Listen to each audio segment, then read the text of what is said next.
Hi, my name is Theodora, Doors Door Design, and this is my very first attempt at a video tutorial. I am making a patriotic swag, and off screen I actually prep the base, which is a round evergreen base.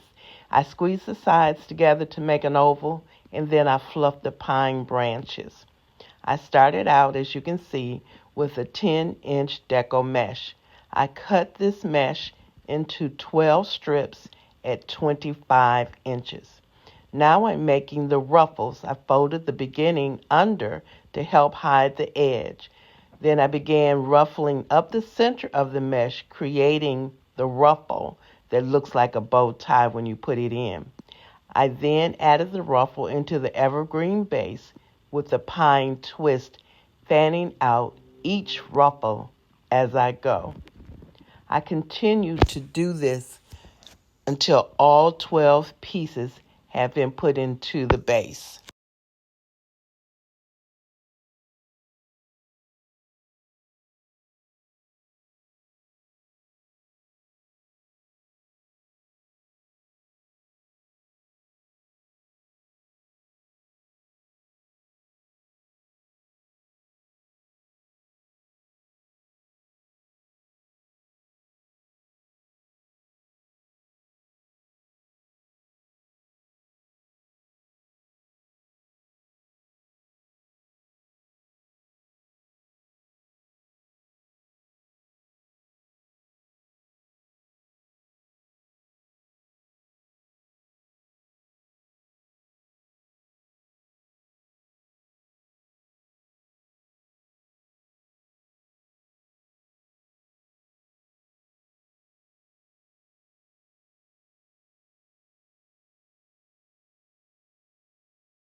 So now I'm going to take another 10-inch deco mesh and make 10-inch poofs and add them into the center or of the base. And I'm just going to continue all the way around with these 10-inch poofs and fluffing them out as I go. This gives another level of dimension and texture to the base. I will continue working around until each puff has been completed.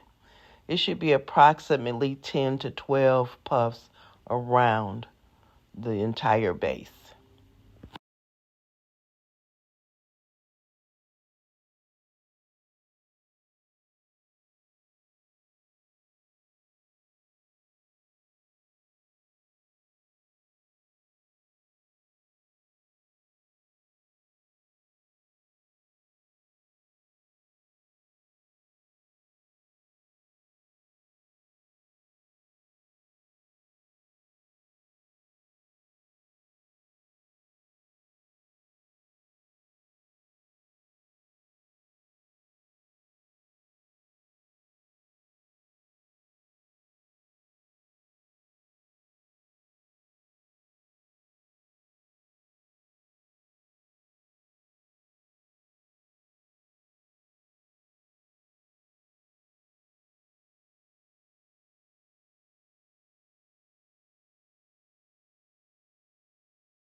Now I'm going to make ribbon tails using a ribbon tail board.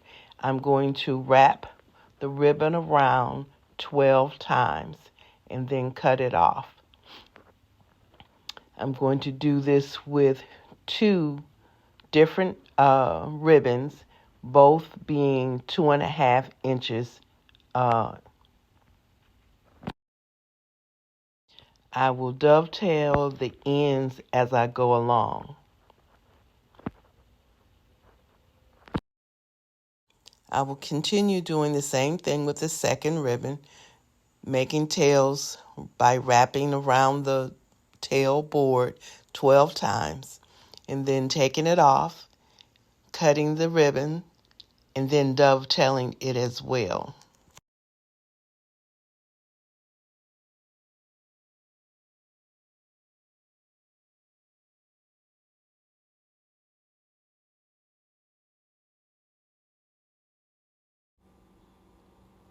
Now I will begin to take the two and match them together, fold them, and get ready to put them into the base. This just helps make it move a little faster if you put them together like this. I suggest that whatever one you want to show the most, you put on top.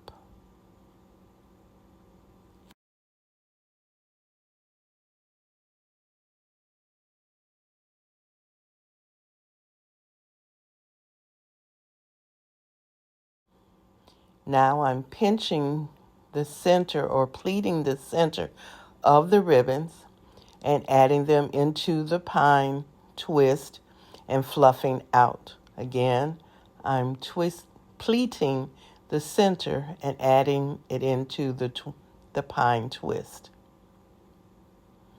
I will continue all the way around until all 12 ruffles have ribbon, spreading them out each time.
So now I'm going to take mounting squares and add them to the sign. Then I'm going to add pipe cleaners to the mounting squares so that I can attach the sign to the base.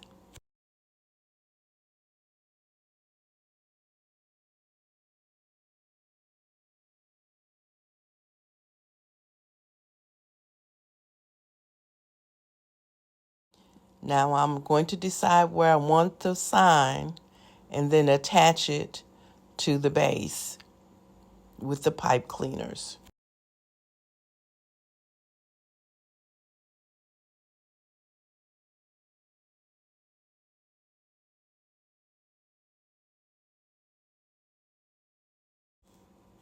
So now we're going to begin making the bow, starting with 10-inch tails. I'm going to make 7-inch loops out of the 4-inch ribbon first, having a tail go up and a tail go down.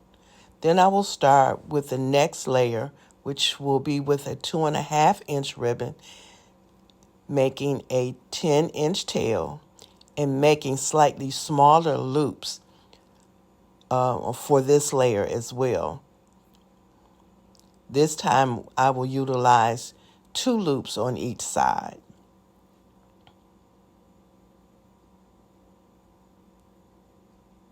The third layer is also with a 2.5-inch ribbon. It will also start with 10-inch tails and probably approximately 6-inch loops by this time. Each layer, the loops are just a little smaller than the layer before. One tail up and one tail down. Make sure that your loops are the same size. Now I'm using another 2.5-inch ribbon, using 2 loops, 2 tails up, one tail up, one tail down. The last ribbon will be in a 7/8 ribbon, and it will only have 1 loop, 1 tail up and 1 tail down. I will attach all of the layers with a zip tie, and before I cinch it all, I will put another pipe cleaner in so that I can attach it to the base. I will fluff out the bow, and then I will dovetail every tail.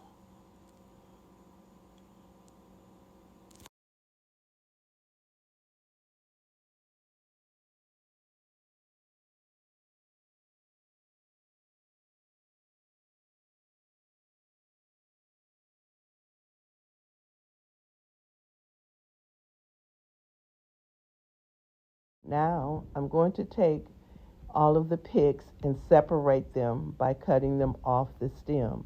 These will be used to add a little dimension to the swag. First, I'm going to attach the bow to the swag with the pipe cleaner, making sure that it is secure and tight. I'm going to tie it to the ring on the base of the evergreen base. And I will continue to fluff until it's to my satisfaction.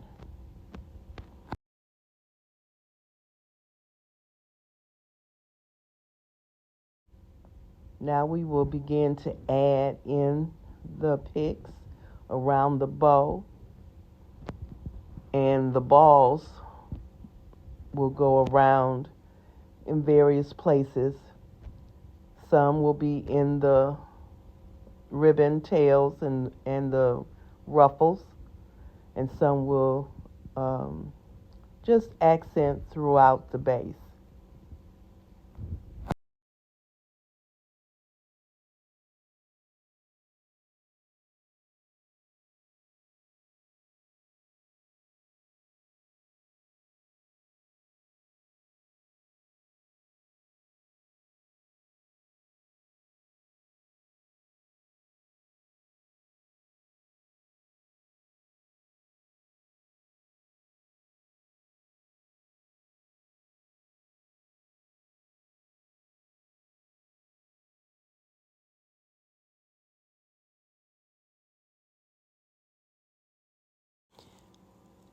Attaching the balls, I actually tied them into the base and also hot glued to make sure that they were secure. So I'm just fluffing and making sure everything is where I want it to be and that I am satisfied with placement.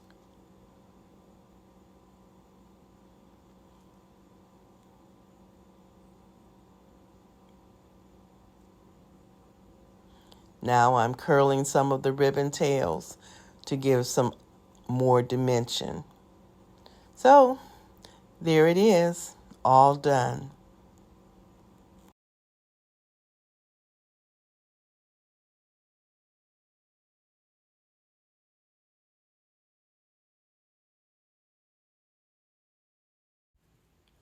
I hope you enjoyed my very first tutorial.